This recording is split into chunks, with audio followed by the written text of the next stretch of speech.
ഈ മലയോരത്തെ പ്രശ്നങ്ങൾ ഗൌരവതരമായ വിഷയങ്ങളാണ്. ജനങ്ങൾ ഭീതിയിലാണ്. കുട്ടികൾക്ക് പുറത്തിറങ്ങാൻ കഴിയുന്നില്ല. എല്ലാ വീട്ടിലും ഒരു കരിയില അനങ്ങിയാൽ പോലും പേടിയാണ്. ഇത് നമ്മൾ കുറേ നാളുകളായി നമ്മൾ ഈ വിഷയങ്ങൾ ഉയർത്തിക്കൊണ്ടുവരുന്നുണ്ട്. ഒരുപക്ഷെ കഴിഞ്ഞ 3.5 വർഷക്കാലം കേരളത്തിന്റെ നിയമസഭയിൽ ഏറ്റവും കൂടുതൽ പ്രാവശ്യം ഇതുമായി ബന്ധപ്പെട്ട 4 അടിയന്തര പ്രമേയങ്ങൾ തന്നെ ഞങ്ങൾ അവതരിപ്പിച്ചിട്ടുണ്ട്. നിരവധി മെമ്പർമാർ പ്രതിപക്ഷത്ത് നിന്ന് ഈ വിഷയം ശക്തിയായി ഉയർത്തിക്കൊണ്ടുവന്നിട്ടുണ്ട്. പക്ഷെ അപ്പോഴെല്ലാം ഒരേ മറുപടിയും ഒരു നിസ്സംഗതയുമാണ് സർക്കാരിനുള്ളത്. അതുകൊണ്ടാണ് ആവർത്തിച്ചു വരുന്ന വന്യജീവി ആക്രമണങ്ങൾ പ്രതിരോധിക്കാനുള്ള സംവിധാനങ്ങൾ ഏർപ്പെടുത്തണം. ഇതൊരു ഗുരുതരമായ വിഷയമാണ്. കേരളത്തിന്റെ ഒരു മുൻഗണനയിൽ വരേണ്ട വിഷയമാണ്. അത് ഉയർത്തിപ്പിടിക്കാൻ വേണ്ടിയാണ് ഈ മലയോര സമരയാത്ര ഞങ്ങൾ സംഘടിപ്പിച്ചത്. സത്യത്തിൽ ഇത് തുടങ്ങുമ്പോൾ, ഈ യാത്ര തുടങ്ങുന്നതിന്റെ തലേദിവസം ഉണ്ടായ ഈ സംഭവം കൂടി ആയപ്പോൾ എത്രമാത്രം ഗൌരവമായ ഒരു വിഷയമാണ് ഞങ്ങൾ ഉയർത്തിക്കൊണ്ടുവരുന്നത് എന്ന് പൊതുസമൂഹത്തിന് ബോധ്യമായി. ഈ 2 വിഷയങ്ങളാണുള്ളത്. ഞങ്ങൾ ഇതുമായി പോകുമ്പോൾ ഞങ്ങൾക്ക് കൃത്യമായ പരിഹാര നടപടികൾ നിർദ്ദേശിക്കാനുണ്ട് ഗവൺമെന്റിന് മുന്നിൽ. ഈ ജാഥ തിരുവനന്തപുരത്ത് അവസാനിക്കുമ്പോൾ എന്ത് ചെയ്യണം, എന്തെല്ലാം കാര്യങ്ങളാണ് സർക്കാർ ചെയ്യേണ്ടത് എന്നതിനെക്കുറിച്ചുള്ള ഒരു കൃത്യമായ കാര്യങ്ങൾ ഞങ്ങൾ പറയും. അത് എല്ലാ വിഭാഗം ആളുകളുമായുള്ള കൂടിയാലോചനകൾ നടത്തിയിട്ടാണത് പറയുന്നത്. ഇപ്പോൾ തന്നെയുള്ള പ്രശ്നം എന്താ? പരമ്പരാഗതമായി ഈ ആക്രമണങ്ങൾ പ്രതിരോധിക്കാനുള്ള സംവിധാനങ്ങളുണ്ട്, ഇല്ലേ? മതിലുകളുണ്ട്, കിടങ്ങൾ നിർമ്മിക്കും, സൗരോർജ്ജ വേലി ഉണ്ടാക്കും, അതുപോലെ റെയിൽ ഗാർഡ് ഉണ്ടാക്കും, ഒരുപാട് കാര്യങ്ങൾ. നിയമസഭയിൽ ഞങ്ങൾ പറഞ്ഞു, കഴിഞ്ഞ 4 വർഷമായി ഇത്തരം ഒരു കാര്യവും ചെയ്തിട്ടില്ല. എന്നിട്ട് ഗവർണറുടെ പ്രസംഗത്തിൽ എഴുതി വെച്ചിരിക്കുകയാണ് കേരളത്തിൽ വന്യജീവി ആക്രമണം കുറഞ്ഞു വരികയാണ്. എന്നിട്ട് ബഹുമാനപ്പെട്ട വനം വകുപ്പ് മന്ത്രി നിയമസഭയിൽ പറയാണ് കുറഞ്ഞു വരികയാണ്. അപ്പൊ ഞങ്ങൾ കണക്കെടുത്ത് കാണിച്ചു. കണക്ക് ഞങ്ങളുണ്ടാക്കിയ കണക്കല്ല, സർക്കാരിന്റെ തന്നെ ഒരു കണക്കുണ്ട്. ആക്രമണങ്ങൾ വർദ്ധിച്ചു വരികയാണ്. 2019, 20 തൊട്ട് 24, 25 വരെയുള്ള വർഷങ്ങളിൽ ഇതിന്റെ എണ്ണം ഭയങ്കരമായി കൂടി. സത്യത്തിൽ കഴിഞ്ഞ ഒരു 7-8 വർഷക്കാലം കൊണ്ട് 60,000-ത്തിലധികം വന്യജീവി ആക്രമണങ്ങൾ കേരളത്തിലുണ്ടായി. എന്നിട്ടാണ് കുറഞ്ഞു വരിക എന്ന് പറയുന്നത്. 1000-ത്തിലധികം പേര് മരിച്ചു. അപ്പോ ഇത് ഗൌരവത്തോടുകൂടി എടുത്തവർ. പിന്നെ മറ്റു പല സംസ്ഥാനങ്ങളും ഏറ്റവും ആധുനികമായ സങ്കേതങ്ങൾ ഉപയോഗിക്കുകയാണ്, ഡിറ്ററന്റുകൾ ഉപയോഗിക്കുകയാണ്. ഒന്ന്, ഇത് വരുമോ ഇല്ലയോ എന്ന് മുൻകൂട്ടി പറയാൻ കഴിയാവുന്ന തരത്തിലുള്ള സംവിധാനങ്ങൾ ഇന്നുണ്ട്.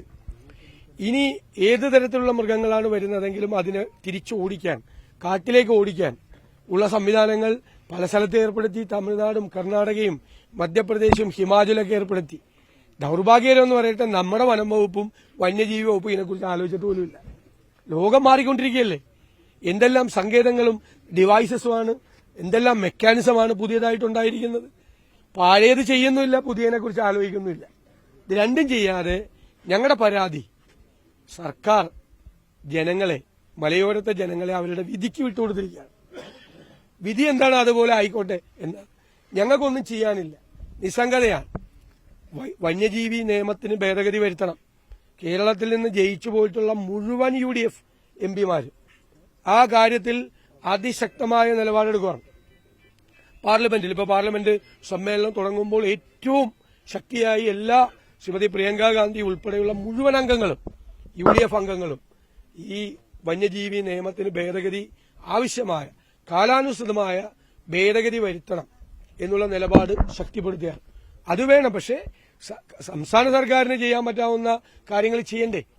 ഇപ്പൊ ഈ നഷ്ടപരിഹാരം, ഇപ്പോ വാച്ചർമാര്, ഇവിടെ തന്നെ പറഞ്ഞു, വാച്ചർമാരില്ല, ആവശ്യത്തിന് വാച്ചർമാരില്ല. കാർഡ് അറിയുന്ന വാച്ചർമാര് വേണ്ടേ? അവർക്കല്ലേ കാര്യങ്ങൾ അറിയാൻ പറ്റുള്ളൂ. അതുപോലെ തന്നെ ആവശ്യത്തിലുള്ള സ്റ്റാഫില്ല, സംവിധാനങ്ങളില്ല. ഇതൊരു കടുവ ഇറങ്ങി എന്ന് പറയുമ്പോഴാണ്, ഇപ്പോൾ ഒരേ സമയത്ത് 4-5 കടുവ ഇറങ്ങിയ എന്ത് ചെയ്യാനാ? എങ്ങനെ പുറത്തിറങ്ങും? എങ്ങനെ? ഭീതിയാണ്, എല്ലാവരുടെയും മനസ്സിൽ ഭീതിയാണ്. നിങ്ങൾക്കറിയാം, മാനന്തവാടിയിൽ അജീഷിന്റെ വീട്ടിൽ പോയപ്പോൾ അജീഷിന്റെ കുഞ്ഞുമകള് നമ്മളോട് ചോദിച്ചൊരു ചോദ്യമുണ്ട്, ഇല്ലേ? ഇനിയെങ്കിലും എന്നെ പോലെ ഒരു അനാഥ ഉണ്ടാകാതിരിക്കാൻ നിങ്ങൾ ശ്രമിക്കുക എന്നാണ് നമ്മളോട് ചോദിച്ചത്. നമ്മളോട് എല്ലാവരോടുള്ള ചോദ്യമല്ലേ. അപ്പോൾ ഒരു സർക്കാർ ഈ നിസ്സംഗത വെടിഞ്ഞ് ഗൌരവതരമായി കൂടിയാലോചനകൾ നടത്തി അടിയന്തരമായ നടപടികൾ സ്വീകരിക്കണം. അതിൽ സർക്കാരിന്മേൽ ഇരു സർക്കാരിന്റെ മീതെയും ശക്തമായ സമ്മർദ്ദം ചെലുത്തുന്നതിന് വേണ്ടി കൂടിയാണ് ഞങ്ങൾ ഈ മലയോര സമരയാത്രയുമായി പോയിരിക്കുന്നത്. KPCC പ്രസിഡന്റ് കഴിഞ്ഞ ദിവസം പറയുണ്ടായി, ഞാനുള്ള കാലത്തും ഞാൻ മന്ത്രിയായിരിക്കുന്ന കാലത്തും ഇത്തരത്തിൽ വന്യജീവി ആക്രമണം ഉണ്ടായിട്ടുണ്ട്. അത് സാധാരണ എല്ലാ കാലത്തും ഉണ്ടാകാറുള്ളതാണ്. അതിന് കാര്യമായ അല്ല, എല്ലാ കാലത്തും അതെന്താ തെറ്റെന്താ പറഞ്ഞാൽ എന്താ തെറ്റ്? അദ്ദേഹത്തിന്റെ കാലത്ത് ഉണ്ടായിട്ടുണ്ട്. അദ്ദേഹം ചെയ്ത കാര്യങ്ങൾ എന്തൊക്കെ പറഞ്ഞത് അതുകൂടി നിങ്ങൾ കേട്ടില്ലേ? അദ്ദേഹം ചെയ്ത കാര്യങ്ങൾ പറഞ്ഞല്ലോ. ചെയ്ത കാര്യങ്ങൾ അന്ന് കിടങ്ങു കുഴിച്ചു, ഒരുപാട് കാര്യങ്ങൾ ചെയ്തു. ഇപ്പൊ തന്നെ ഈ വയനാട് ഇവിടെ കണ്ണൂരിൽ ആറളത്ത് ഉമ്മൻചാണ്ടിയുടെ ഗവൺമെന്റ് ഉണ്ടായിരുന്ന സമയത്താണ് 13 കോടി രൂപ മുടക്കിയിട്ട് മതിൽ പണിത്. അല്ല, അദ്ദേഹം അങ്ങനെയല്ല പറഞ്ഞത്, നിങ്ങളുടെ വ്യാഖ്യാനമാണ്, കൈരളിയുടെ വ്യാഖ്യാനമാണ്. അദ്ദേഹം പറഞ്ഞത് അന്ന് ഇത്രയും വലിയ ആക്രമണങ്ങളില്ല, ഇത്രയും എണ്ണം കൂടിയിട്ടില്ല, ഇത്രയും പെരുപ്പമില്ല. എന്നിട്ട് പോലും അന്ന് ഈ പരമ്പരാഗതമായ രീതിയിൽ ചെയ്യേണ്ട കാര്യങ്ങൾ എത്ര വർഷം മുമ്പുള്ള കാര്യം അദ്ദേഹം പറഞ്ഞത് 20 വർഷം മുമ്പാണ്. അദ്ദേഹം മന്ത്രിയായിരുന്നത് 20 വർഷം മുമ്പ്. ശ്രീ എം എം ഹസൻ മന്ത്രിസഭയിൽ അംഗമായിരുന്നു. 20 വർഷം മുമ്പ് ചെയ്ത കാര്യങ്ങളാണ് പറഞ്ഞത്. ഈ 20 വർഷം കൊണ്ട് ഈ വയനാട്ടിൽ അന്ന് 150 കടുവയുണ്ടോ? ഉണ്ടോ? 150 കടുവയുണ്ടോ? ഇല്ല. ഇത്രയും ആനകൾ ഇറങ്ങാറുണ്ടോ? ഇല്ല. ഇത്രയും പന്നിക്കൂട്ടം ആക്രമിക്കാറുണ്ടോ? ഇല്ല. ഇടയ്ക്കിടയ്ക്ക് പ്രശ്നം ഉണ്ടാവും, ഇടയ്ക്ക് ഇറങ്ങി വരും. 20 വർഷം മുമ്പുള്ള സ്ഥിതി അല്ല ഇന്നത്തെ സ്ഥിതി. 20 വർഷം മുമ്പ് പോലും ഇത്രയും നടപടികൾ അന്നത്തെ സർക്കാരുകൾ സ്വീകരിച്ചപ്പോൾ ഞാൻ നിയമസഭയിൽ കാണിച്ചു കഴിഞ്ഞ 4 വർഷമായിട്ടേ ഒന്നും ചെയ്തിട്ടില്ല, 0 ആണ്. ചെലവാക്കിയേക്കണ പ്രതിരോധ സംവിധാനങ്ങൾക്ക് വേണ്ടി ചെലവാക്കിയിരിക്കുന്നത് 1 രൂപ പോലും ചെലവാക്കിയിട്ടില്ല. ഞാൻ വായിച്ചു കേൾപ്പിച്ചല്ലോ, മന്ത്രി മിണ്ടിയില്ലല്ലോ. അതെന്താ? അതാണ് ഞാൻ പറഞ്ഞത്, വിധിക്ക് വിട്ടുകൊടുത്തിരിക്കുകയെന്ന് പറഞ്ഞു. വിധിക്ക് വിട്ടുകൊടുത്തിരിക്കുകയാണ്. 20 വർഷത്തിനുള്ളിൽ മൃഗങ്ങളുടെ എണ്ണം എത്രമാത്രമാണ് വർദ്ധിച്ചിരിക്കുന്നത്? പറഞ്ഞില്ലേ? അജീഷിന്റെ കുടുംബത്തിന് കുറെ വാഗ്ദാനം കൊടുത്തിരുന്നു. ജോലി നൽകും, 40 ലക്ഷം രൂപ നൽകും, അത് മന്ത്രിസഭ തീരുമാനിക്കും, ചർച്ച ചെയ്യും, മക്കളുടെ വിദ്യാഭ്യാസ ചെലവ് ഏറ്റെടുക്കും. ഇതൊന്നും തന്നെ നടപ്പായിട്ടില്ല. അജീഷിന്റെ കുടുംബത്തിന്, അതുപോലെ തന്നെ ജസ്റ്റിന്റെ ഭാര്യയ്ക്ക് കണ്ണൂരിലെ പള്ളിയിൽ ഭാര്യയും ഭർത്താവും കൂടി പള്ളിയിൽ പോകുമ്പോൾ ഭാര്യയ്ക്ക് ഗുരുതരമായി പരിക്കേറ്റു. ഭർത്താവിനെ ജസ്റ്റിനെ ചവിട്ടി കൊന്നു ആന, ഇല്ലേ? ഇവിടെ ഇന്നലെ ഞങ്ങള് കൊട്ടിയൂരി എന്ന് കഴിഞ്ഞപ്പോൾ ആന ചവിട്ടിയിട്ട് കാല് പോയ ഒരാൾ, കാല് വെച്ചാൽ കാലില് ഇഷ്ടംപോലെ ഓപ്പറേഷൻ നടത്തേണ്ടി വന്നു. നെഞ്ചിലാന കാല് വെച്ചു. അതുകൊണ്ട് ആന തന്നെ കാലെടുത്ത് മാറ്റി. പക്ഷെ കാല് വെച്ചപ്പോ തന്നെ 6-7 റിബ് വരിയെല്ലാം ഒടിഞ്ഞുപോയി. 15 ലക്ഷം രൂപ സർജറി നടത്തിയിട്ട് 1 രൂപ കൊടുത്തിട്ടില്ല. 1 രൂപ കൊടുത്തിട്ടില്ല. ഗുരുതരമായി പരിക്ക് പറ്റിയ ആളുകൾ 8000-ലധികം ആളുകൾ ഈ ആക്രമണങ്ങൾ. പലർക്കും ചികിത്സാ ചെലവ് പോലും കൊടുക്കുന്നില്ല. അജീഷിന്റെ കുടുംബത്തിനോട് പാലിച്ച വാക്ക് ചെയ്തില്ല, ജസ്റ്റിന്റെ കുടുംബത്തോട് പാലിച്ച വാക്ക് ചെയ്തില്ല. ഒരുപാട് പേര് മരിച്ചവരുടെ കുടുംബങ്ങൾ അനാഥരായി നിൽക്കുന്നു. ജീവിക്കുന്ന രക്തസാക്ഷികൾ ഒരുപാട് നിൽക്കുന്നു. വൈഷ്ണവിന്റെ ഇങ്ങനെ ആന ചവിട്ടിയിട്ട് കിടക്കുകയാണ്. ചികിത്സിക്കാൻ പോലും സർക്കാർ പണം കൊടുക്കാത്ത സ്ഥിതിയാണ്.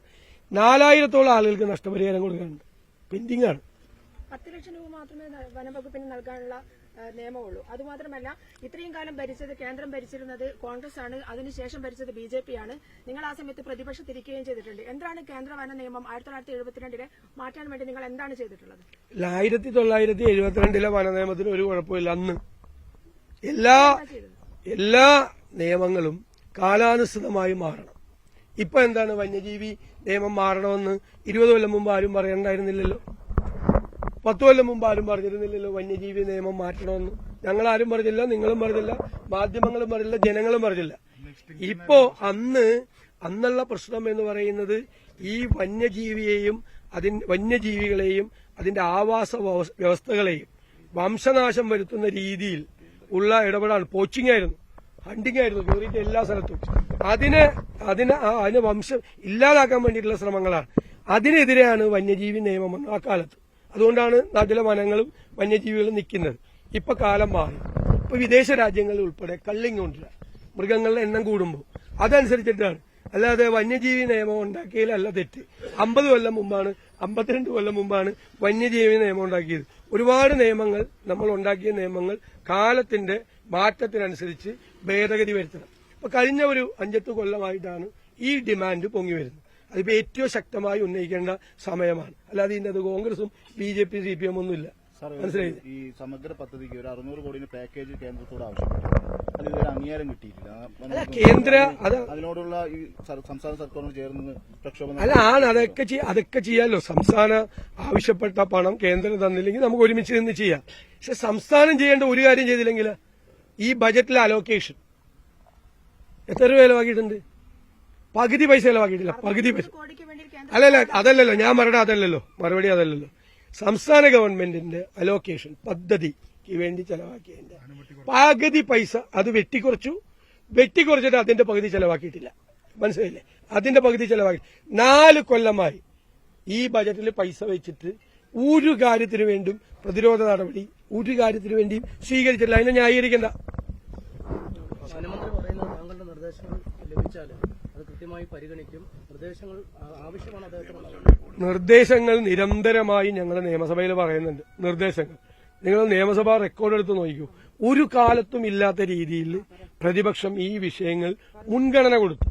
എല്ലാ അസംബ്ലി സെഷനിലും ഒരു അസംബ്ലി സെഷൻ പോലും ഈ മലയോരത്തെ പാവപ്പെട്ടവരുടെ സങ്കടം പറയാതെ ഞങ്ങൾ പോയിട്ടില്ല. ഒരു അസംബ്ലി സെഷൻ പോലും. എത്ര എല്ലാ സമ്മേളനങ്ങളിലും അടിയന്തര പ്രമേയങ്ങൾ കൊണ്ടുവന്ന് സബ്മിഷനുകൾ കൊണ്ടുവന്ന് കോളിംഗ് അറ്റൻഷൻ കൊണ്ടുവന്ന് ചർച്ചയിൽ സംസാരിച്ച് എല്ലാ അസംബ്ലി സെഷനിലും പ്രതിപക്ഷത്തിന് മലയോരത്തെ ജനങ്ങളോട് അഭിമാനത്തോടെ പറയാൻ കഴിയും. ഒരു കാലത്തും അവരുടെ പ്രശ്നം ഇതുപോലെ സഭയിൽ പ്രതിഫലിച്ചിട്ടില്ല. ഒരു കാലത്തും. സാധാരണ രാഷ്ട്രീയ ജാഥയല്ലേ നടത്താറ്. രാഷ്ട്രീയ ജാഥ മാറ്റിവെച്ചിട്ടാണ് ഇത്രയും പ്രശ്നമുള്ള ഒരു സ്ഥലത്തുകൂടി ഞങ്ങൾ പോകുന്നത്. ഞങ്ങളുടെ ഈ യാത്ര കൊണ്ട് ഇതൊരു മുൻഗണന ഇതിലേക്ക് കേരളത്തിൽ വരണം. അതിന് പരിഹാരം ഉണ്ടാകണം. അതാണ് ഞങ്ങളുടെ ആഗ്രഹം. പ്രതിപക്ഷത്തിന്റെ ജോലിയാണ് ജനങ്ങളെ ബാധിക്കുന്ന പ്രശ്നങ്ങൾ ഉയർത്തിക്കാട്ടി സർക്കാരിന്റെ മീതെ സമ്മർദ്ദമുണ്ടാക്കി കാര്യങ്ങൾ ചെയ്യാൻ. ഇനി എന്തെങ്കിലും നിർദ്ദേശങ്ങളുടെ കുറവുണ്ടെങ്കിൽ അത് ഞങ്ങൾ ജാഥ കഴിയുമ്പോൾ കൃത്യമായിട്ട് എഴുതി ഒന്നും കൂടി കൊടുക്കാം. പക്ഷെ അദ്ദേഹം പറയാറുള്ളത് ഞാൻ മന്ത്രിയായതുകൊണ്ടല്ല ആന കാട്ടിൽ നിന്ന് ഇറങ്ങണമെന്നൊക്കെയാണ് മറുപടി പറയാറ്.